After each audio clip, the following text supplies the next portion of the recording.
रुला देने वाली दर्दनाक लव स्टोरी। प्यार कब हो जाता है पता नहीं चलता। प्यार की दुनिया जितनी खूबसूरत होती है ब्रेकअप के बाद उतनी ही दर्दनाक होती है। ऐसे ही सैड स्टोरी आज मैं आपके लिए लेके आई हूँ। ये स्टोरी अभय की है, जो एक लड़की के चक्कर में क्या क्या नहीं किया, फिर भी उसकी लव स्टोरी इनकम्प्लीट ही रह गई। आइए अब आपको अभय की लव स्टोरी से रूबरू करवाते हैं। अभय 10वीं क्लास का छात्र है। इस उम्र में उसे क्या पता कि प्यार का क्या सिला होता है। वह एक लड़की को मन ही मन चाहने लगा और इस बात का एहसास धीरे धीरे होने लगा। एक दिन अभय अपने कॉलेज जा रहा था, तभी उसकी नज़र लड़की की नज़रों से टकराती है, जिसे देखने के बाद वह देखता ही रह गया और लड़की उसे कोई भाव नहीं दे रही थी। फिर भी अब अभय उसके पीछे पीछे घर तक चला जाता था।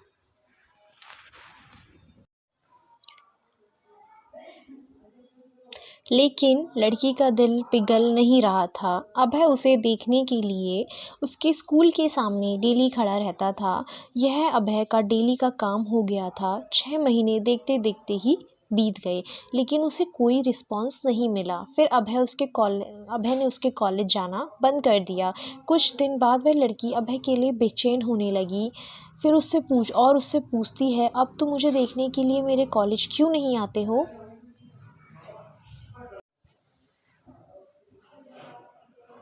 तो अभय ने उससे कहा, इतने दिन से मैं आपके चक्कर में आता हूँ आपको देखना, और आप देखना तक पसंद नहीं करती हो। तभी से तुम्हारे कॉलेज आना जाना भी छोड़ दिया। उस लड़की ने उससे कहा कि मैं तुम्हारी परीक्षा ले रही थी, तुम मुझे कितने दिन तक फॉलो करते हो? वैसे मैं भी आपसे बेइंतहा प्यार करती हूँ। फिर अभय ने उस लड़की का नाम पूछा, तो लड़की ने अपना नाम सोनिया बताया। उसके बाद अभय ने सोनिया को प्रपोज़ किया और सोनिया ने उसका प्रपोज़ल एक्सेप्ट कर लिया। अभय और सोनिया का प्यार इतना गहरा होता चला गया, एक दूसरे के बिना मिले नहीं रह पाते थे। जितना प्यार गहरा होता गया, ये प्रेमी जोड़े समाज की नज़र में आते गए। धीरे धीरे उनका प्यार इतना ज़्यादा हाईलाइट हो गया, लड़की के घर तक बात पहुंच गई और घर वालों को उनका यह प्यार मंजूर नहीं था। उस लड़की के घर वालों ने उसका कॉलेज जाना भी बंद कर दिया और उसका सेल फ़ोन भी छीन लिया गया और घर से बाहर भी नहीं निकलने देते थे। एक तरफ सोनिया अभय के प्यार के लिए तड़प रही थी, उधर अभय भी सोनिया के प्यार के लिए तड़प रहा था। वह एक दूसरे के प्यार में इतने मजबूर हो गए थे, सिर्फ एक नज़र देखने के लिए तरस गए थे और सोनिया के घर वालों ने उसकी शादी करने का प्लान बना रहे थे। और जब यह बात सोनिया को पता चलती है तो सोनिया शादी से डायरेक्ट मना कर देती है और वो कहती है कि मैं शादी सिर्फ अभय से करूँगी, नहीं तो मैं अपनी जान दे दूँगी। यह बात सुनकर भी घर वालों को कोई फ़र्क नहीं पड़ा और उस लड़की को उसके घर वालों ने मारने की धमकी भी दी। तो इस कारण से शादी से राजी तो हो गई, लेकिन उसके दिलो दिमाग में अभय ही था। उसके बाद सोनिया ने अभय को एक लेटर लिखा, जिसमें लिखा था, मेरे प्रिय अभय, मैं आपको छोड़ना तो नहीं चाहती, पर क्या करूं, छोड़ना पड़ रहा है। हमने पहले किसी से प्यार नहीं किया था और पहली बार आपसे प्यार हुआ था। मैं आपको आज से नहीं, बहुत दिनों से चाहती हूँ। और कॉलेज तो एक बहाना था, मैं तो सिर्फ आपको देखने के लिए आती थी। मैं आपको धोखा नहीं दे रही, मेरी मजबूरी है। ये आपकी ज़िंदगी का सवाल है। मेरे घर वालों ने मेरी शादी तय कर दी है। मैं शादी तो नहीं करना चाहती थी, लेकिन मेरी मजबूरी है, क्योंकि मुझे आपकी ज़िंदगी बचानी है और आपको मारने की धमकी दे रहे हैं। इसीलिए मुझे मजबूरी में शादी करनी पड़ेगी। प्लीज़ आप मुझे माफ़ कर दीजिएगा। आपकी मजबूर सोनिया। उसके बाद अभय भी सोनिया के लिए एक लेटर लिखता है, मेरी प्रिय सोनिया, मैं तुम्हें कल भी बेइंतहा मोहब्बत करता था और आज भी तुम्हें बेइंतहा मोहब्बत करता हूँ।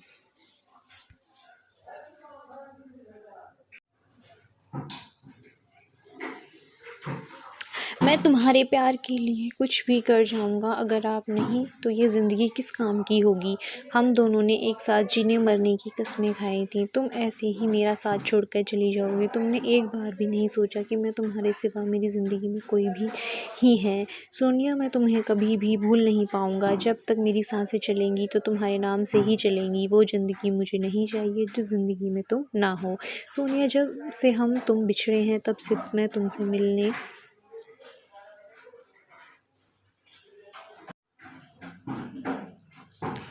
कि बहुत बार कोशिश की, लेकिन तुम्हारे घर वालों ने मुझे मिलने ही नहीं दिया। सोनिया, मुझे लगता है कि मेरी ज़िंदगी में खुशी लिखी ही नहीं है। मेरी ज़िंदगी में तो सिर्फ आंसू ही आंसू लिखे हैं। अगर तुम मुझे नहीं मिली तो मुझे ये ज़िंदगी भी नहीं चाहिए। और तुम्हारी खुशी जिसमें हो उसमें मेरी भी खुशी है, लेकिन यह मेरा आखिरी लेटर है। और सोनिया उसका लेटर रो रो कर पढ़ रही थी, और उसी दिन उसकी शादी भी थी। सोनिया को अब ऐसे जुदाई बर्दाश्त नहीं हुई, इसलिए सोनिया ने शादी से पहले ही जहर खा लेती है, जिसके कारण उसकी मौत हो जाती है। और यह सूचना अभय तक पहुंचती है। अभय उसकी मौत का सदमा बर्दाश्त नहीं कर पाता, जिसके कारण वह भी अपनी जान दे देता है। सच्चे प्यार का अधूरा अंत हो जाता है। ऐसे में प्यार करते हो तो जान देने से बेहतर है निभाना सीखो। दोस्तों, इस कहानी से अभय और सोनिया ने सही निर्णय लिया? क्या दोनों प्रेमियों को मौत के अलावा और कोई रास्ता नहीं मिला? दोस्तों, ये पूरी तरह से गलत है। आपके अनुसार दोनों को क्या करना चाहिए था? आप मुझे ज़रूर बताइएगा कि उनको क्या करना चाहिए था। Okay guys, bye. Next story के साथ आपसे मिलती हूँ। Bye bye.